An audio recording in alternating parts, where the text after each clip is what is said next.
দিতে যাচ্ছি চামড়ার মূল্য, বাজার মূল্য স্থিতিশীল রাখার জন্য। এবং আপনারা সকলেই এটার সাথে যেহেতু সম্পৃক্ত থাকেন, আপনাদের সাহায্য কামনা করছি। আমরা মৌলিকভাবে যেটা চিন্তা করছি কিছু জিনিস, সেটা হচ্ছে যে আমরা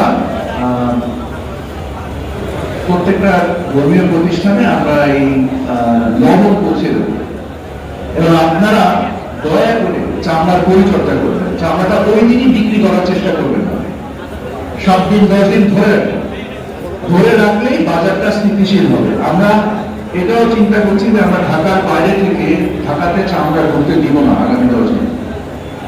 সব বাজারের সরবরাহ এবং চাহিদার মধ্যে একটা সমন্বয় রাখবো। যেমন যেভাবে নিত্যপণ্যের দাম কমে যায় সরবরাহ বৃদ্ধি পেলে, ওরকম ভাবে চামড়ার দামও কমে যায় সরবরাহ বৃদ্ধি পেলে। আমরা চামড়ার ক্ষেত্রে সরবরাহটাকে আটকে রাখার চেষ্টা করবো, সো দ্যাট মার্কেটটা স্টেবল থাকে।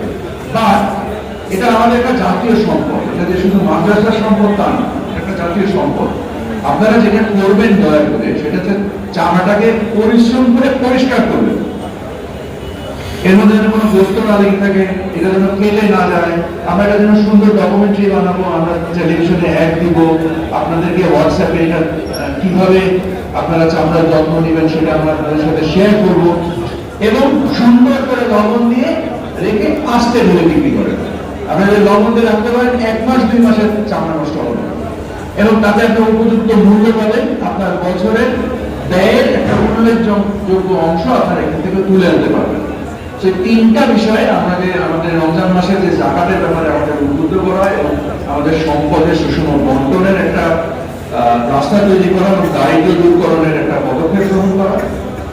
দ্বিতীয় হচ্ছে যে আমাদের টিসিবি কার্যক্রমে আপনাদেরকে ইনসাফের সাথে সম্পৃক্ত হওয়ার জন্য আমি অনুরোধ করছি, যার বিনিময়ে যারা প্রান্তিক জনগোষ্ঠী তাদেরকে যেন আমরা সত্যিকার ভাবে জিনিসটাকে যারা যোগ্য তাদের কাছে পৌঁছে দিতে পারি।